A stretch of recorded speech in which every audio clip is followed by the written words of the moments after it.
D'habitude, quand on observe une carte géopolitique, on s'attend à y voir une certaine immobilité, non? Ouais, des lignes bien figées, des blocs d'alliances clairs. C'est ça, des trucs qui semblent gravés dans le marbre.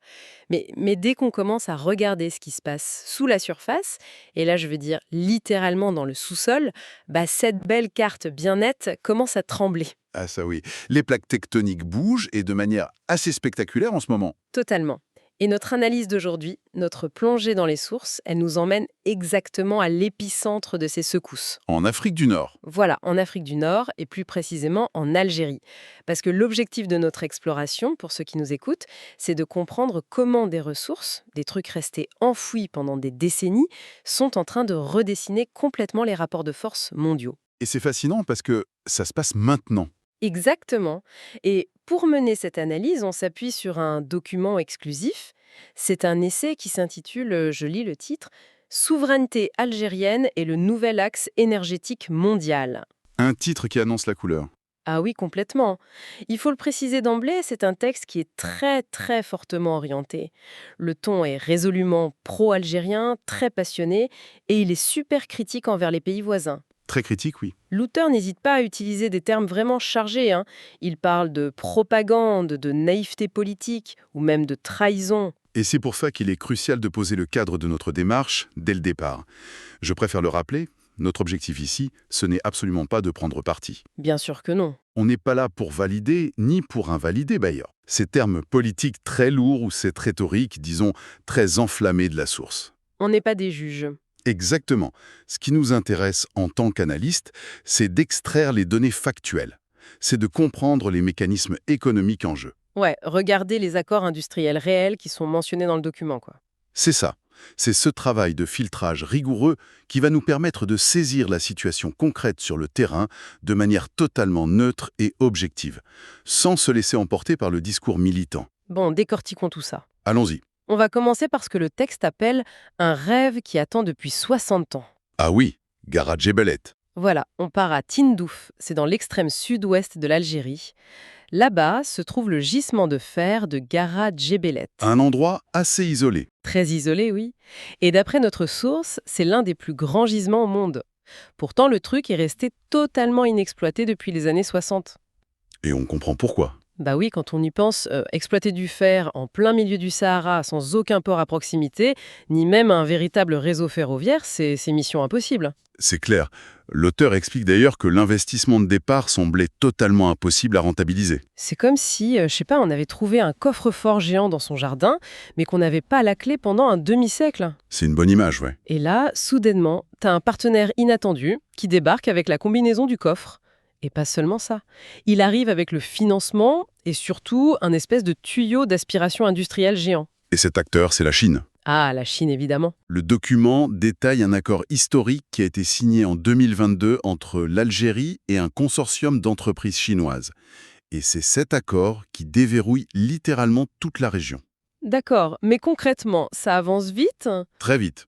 Les faits marquants sont super précis dans le texte et ça montre une accélération phénoménale.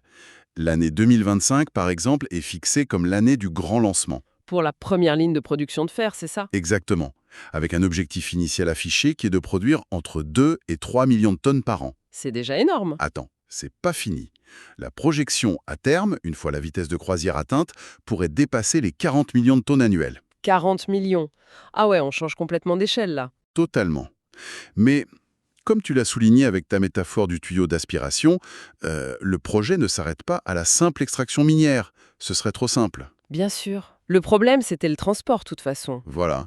Le projet inclut un volet logistique massif. On parle de la construction d'une voie ferrée de près de 1000 km. 1000 kilomètres en plein désert. Ouais, pour relier la mine de Tindouf à la région de Béchar, beaucoup plus en nord.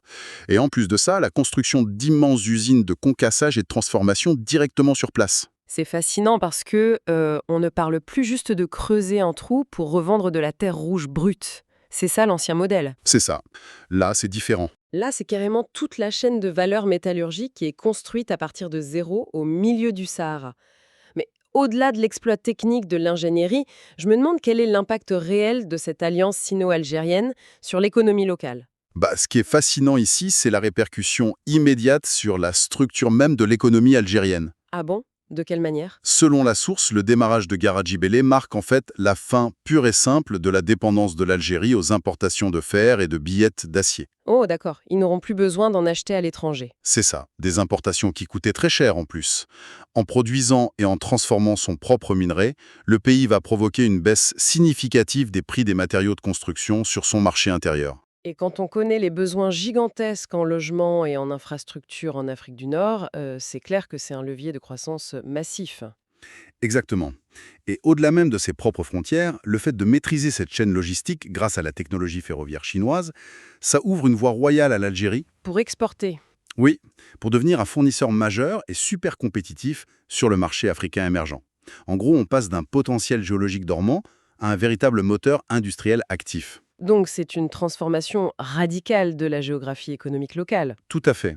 Mais là où la lecture de notre source devient vraiment, mais vraiment captivante, c'est lorsqu'on observe le contraste géopolitique qui se joue en même temps. Le fameux double jeu. Voilà. Parce que pendant que la Chine, le géant de l'Est, s'occupe de l'industrie lourde en surface, avec ses voies ferrées et son minerai de fer, on a l'Ouest, incarné par les États-Unis, qui lorgne avec une attention extrême sur ce qui se cache beaucoup plus profondément dans le sous-sol algérien. C'est un grand écart diplomatique assez stupéfiant. Mais tellement, avoir la Chine et les États-Unis qui investissent au même endroit en ce moment, c'est pas banal. À grand écart qui se chiffre en dizaines de milliards de dollars en plus. Combien exactement? Le texte donne des chiffres? Oui, le texte nous apprend que l'Algérie est sur le point de sceller des accords colossaux avec des géants américains de l'énergie. Des noms connus? Très connus, ExxonMobil et Chevron plus spécifiquement. Et on parle ici d'investissements massifs projetés qui dépassent les 50 milliards de dollars. 50 milliards de dollars. D'ici 2027, oui. Waouh! Et c'est pour faire quoi exactement tout cet argent? La feuille de route est super ambitieuse. Il s'agit de faire passer la production algérienne de gaz de 137 milliards de mètres cubes actuellement à plus de 200 milliards de mètres cubes d'ici 2030. D'accord, c'est une augmentation gigantesque, et ça dans un laps de temps hyper court, dis donc. Moins d'une décennie, oui. Et c'est là qu'on arrive à une statistique dans le document qui donne vraiment le vertige. Notre source souligne que l'Algérie possède la troisième plus grande réserve mondiale de gaz de schiste. La troisième, c'est immense. Le chiffre avancé, c'est environ 20 trillions de mètres cubes. 20 trillions. Pour donner une idée de l'échelle, notre audience, c'est une quantité suffisante pour alimenter la consommation totale de l'Europe pendant des décennies entières. C'est faramineux. Ça les place même devant les États-Unis en termes de réserves potentielles récupérables. Mais attends, il faut qu'on s'arrête une seconde sur le côté technique du truc. Le gaz de schiste. Ouais. C'est un sujet mondialement controversé, non? On connaît tous les débats super intenses sur la fracturation hydraulique, les manifs écologistes, tout ça. Ah oui, c'est très polémique. Parce que, contrairement au gaz conventionnel, où il suffit presque de percer une poche pour que le gaz remonte tout seul, le gaz de schiste nécessite de fracturer la roche en profondeur. Exactement. Et pour ça, il faut des quantités astronomiques d'eau et de produits chimiques. Comment on peut envisager de faire ça de manière massive dans le Sahara? Je veux dire, c'est par définition l'un des environnements les plus arides de la planète. L'eau, c'est pas ce qui court les rues là-bas. Ben, c'est la question centrale.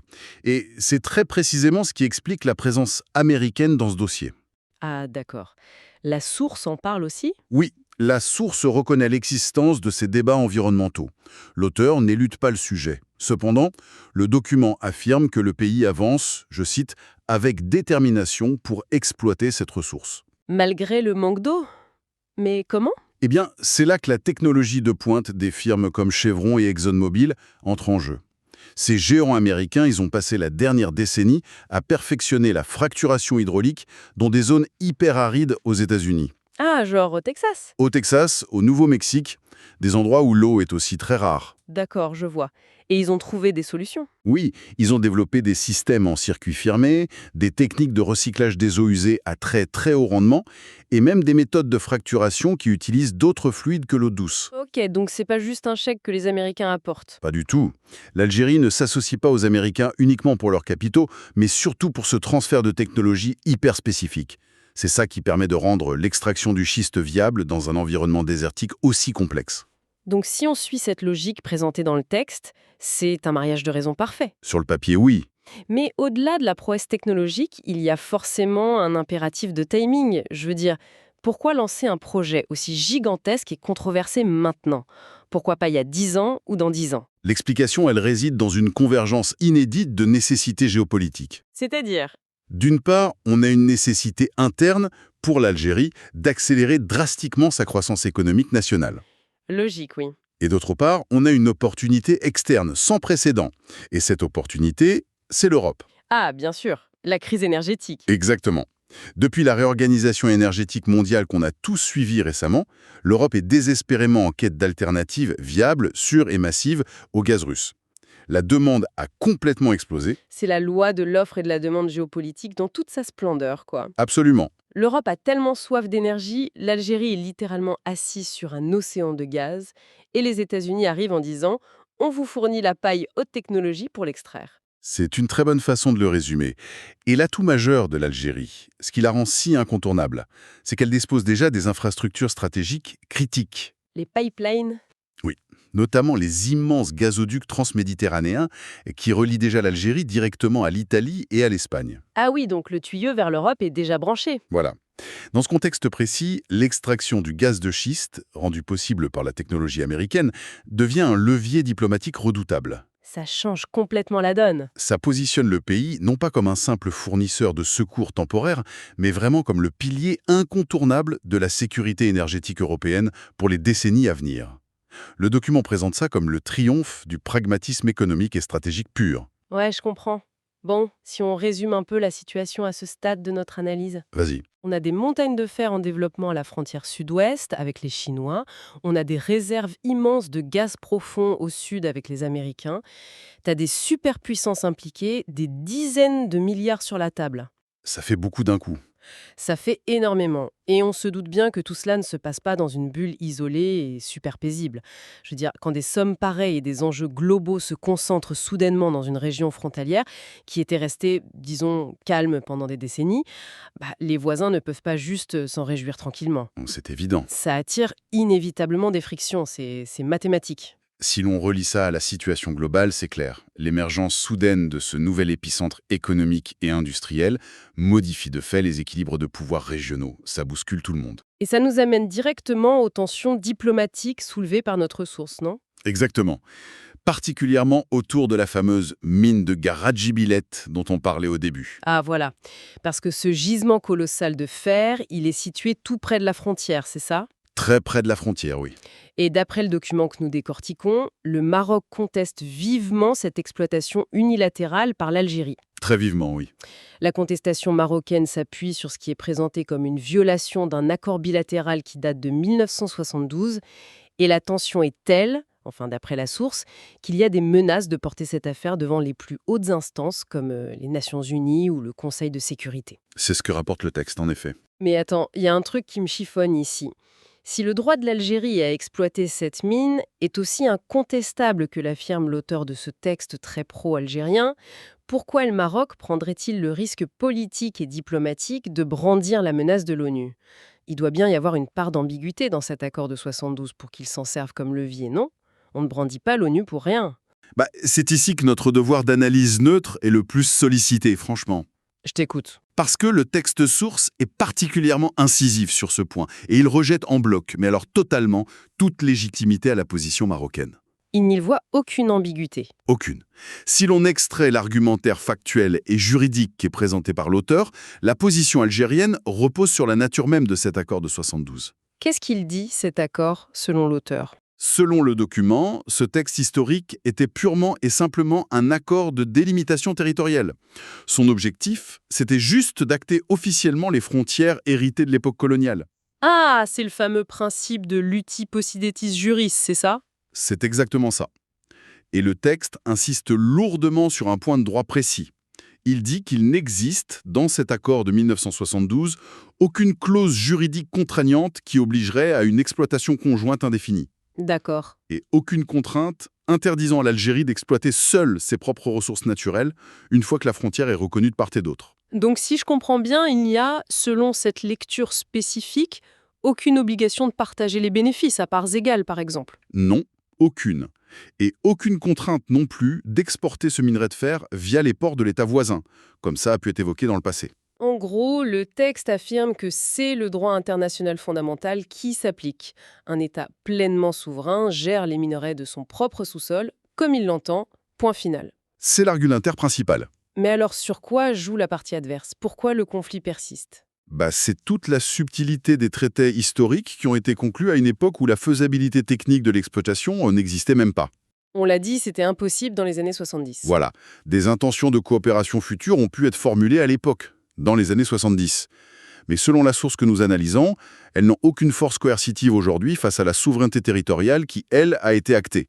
D'accord, l'auteur balaie ses intentions. Sur le plan purement institutionnel, le document rappelle d'ailleurs fermement que les frontières algéro-marocaines actuelles sont documentées, elles sont ratifiées et reconnues par la communauté internationale dans leur intégralité. Ok. Et le texte souligne un autre point, aucun différend frontalier territorial n'est officiellement inscrit ou reconnu à l'ordre du jour des Nations Unies concernant cette zone spécifique de Tindouf. C'est intéressant comme argument. Du coup, par conséquent, la source qualifie la démarche marocaine d'illusion politique, et le texte va jusqu'à l'assimiler à une vaste campagne de désinformation qui serait destinée uniquement à freiner l'ascension économique de son voisin. Ce qui est véritablement fascinant ici, je trouve, au-delà de la légalité un peu aride des traités, c'est la mécanique moderne du conflit. Comment ça? On voit parfaitement comment une simple ressource géologique, enfin je veux dire de la roche rougeâtre enfouie dans le sable, se transforme instantanément en une véritable bataille narrative mondiale. Chacun utilise l'histoire, l'interprétation du droit ou l'arène des instances internationales pour imposer son récit et délégitimer l'autre. C'est le propre de la géopolitique des ressources au XXIe siècle. La ressource n'est jamais juste un minéral brut. Elle représente beaucoup plus. Elle est le vecteur de la souveraineté, de la puissance et de l'influence régionale. Et ce que le document souligne avec force, c'est que l'incapacité de certains acteurs régionaux à accepter cette nouvelle réalité. Une réalité où l'Algérie exerce une souveraineté totale. Oui, une souveraineté totale appuyée par des superpuissances sans aucune tutelle extérieure. Eh bien, cette incapacité est au cœur de ce choc des récits. En fait, c'est une lutte pour le statut de puissance dominante en Afrique du Nord. Alors, qu'est-ce que tout cela signifie au fond? Je veux dire, on a analysé la logistique ferroviaire chinoise pour le faire, on a décortiqué la fracturation hydraulique de pointe des Américains pour le gaz, Oui. et on vient de voir comment ces ambitions déclenchent des batailles diplomatiques intenses avec les voisins. Mais comment tous ces contrats, ces prouesses techniques et ces tensions diplomatiques disparates forment-ils une véritable stratégie globale? C'est la bonne question. Est-ce qu'on assiste juste à une série d'opportunités économiques saisies au vol parce que le contexte s'y prête? Ou est-ce qu'il y a un plan d'ensemble beaucoup plus profond derrière tout ça? Il y a absolument un plan d'ensemble. Et c'est ce que le texte source détaille sous l'appellation de Vision 2030. Vision 2030, ok. La synthèse stratégique de l'Algérie opère, selon l'auteur, un véritable changement de modèle. Comment ça? Pendant très longtemps, l'économie a fonctionné selon un schéma classique et, disons-le, risqué. Lequel? Extraire des ressources brutes, les exporter telles quelles, et utiliser l'argent généré pour importer presque tout le reste. Ah oui, c'est une volonté claire de s'émanciper de la fameuse malédiction de la rente, en somme. Exactement. L'ambition affichée aujourd'hui, c'est de monter massivement dans la chaîne de valeur pour devenir un partenaire technologique, logistique et industriel à part entière sur la scène mondiale. Sortir de cette vulnérabilité permanente où toute l'économie du pays est suspendue aux montagnes russes du prix mondial du baril de pétrole, quoi. C'est exactement le point culminant de l'analyse économique de notre source. L'Algérie cherche à se libérer de ces fluctuations cycliques qui ont souvent fragilisé son économie par le passé. Et comment ils illustrent cette fameuse montée en puissance logistique dans le texte? Le document met en lumière un autre projet d'infrastructure, un truc vraiment titanesque. Encore, hein? Oui, le futur gazoduc transsaharien. Ah, j'en ai entendu parler. L'idée, c'est de construire un corridor énergétique monumental qui reliera directement les immenses réserves du Nigeria à l'Europe. D'accord, en traversant le continent. Oui, en traversant le Niger et tout le territoire algérien pour rejoindre la Méditerranée. Donc ça dépasse de très loin la simple exploitation de ses propres ressources locales. Complètement. C'est la création volontaire d'un corridor continental dont l'Algérie serait l'incontournable porte-voix et le gardien. Et en diversifiant ainsi son économie avec l'industrie lourde d'un côté grâce aux Chinois et les ressources énergétiques non conventionnelles de l'autre grâce aux Américains, le pays opère une mutation complète. Et devient un carrefour. Un carrefour mondial incontournable. Et si on y réfléchit bien, je crois que c'est là que réside le plus grand coup de maître géopolitique de toute cette histoire qu'on vient de lire. Ah oui. Bah oui. Sur un seul et même territoire national, on voit converger, travailler et investir pacifiquement la machine d'ingénierie d'État chinoise et l'hypertechnologie d'extraction privée américaine. Ces deux-là sont censés se faire la guerre froide partout ailleurs. C'est vrai, c'est un point remarquable. Et c'est de la couverture géopolitique pure. Le document conclut que cette double